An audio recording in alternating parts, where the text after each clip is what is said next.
అగో ఒప్పోరు ఏం చెప్తున్నావు ఈ రాత్రి పూట ఒకదాని ఫోన్ పట్టుకొని ఏం చెప్తున్నావు? ఏం లేదు పెద్దమ్మ. అగో అగో ఏం చేస్తలేను పెద్దమ్మ అంటావు మళ్ళా, చెప్పు ఏమైంది? ఆయనకే చేస్తాను, ఫోన్ లేపుతలేడు అస్సలే. ఇప్పటిదాకా మంచిగానే ఫోన్ చేసేటోడు. నేను ఇక్కడికి వచ్చిన కదా ఒక 22 రోజులు అవుతుంది. మంచిగా ఫోన్ చేసేటోడు, తిన్నావా నన్ను అడిగేతోడు.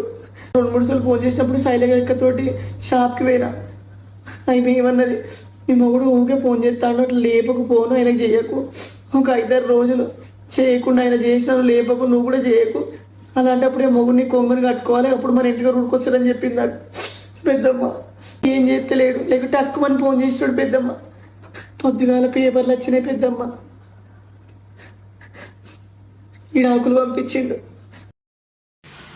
అబ్బో చెప్పపోతే మరి ఈ ముచ్చట మీ అమ్మకి ఇట్లా చెప్పినా లేదా ముచ్చట మరి పోరి?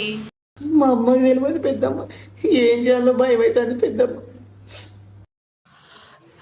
అయ్యయ్యో బిడ్డ గట్లనా?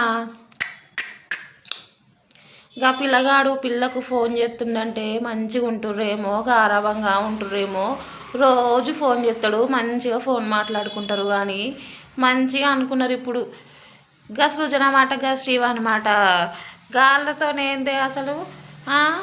వాళ్ళు చెడగొట్టేటోళ్ళు కాదా అని, వాళ్ళు మొగంతో కాపురం చేసేటోళ్ళే అని, అసలు వాళ్ళతోనేందే అసలు మీరు ఉండేది?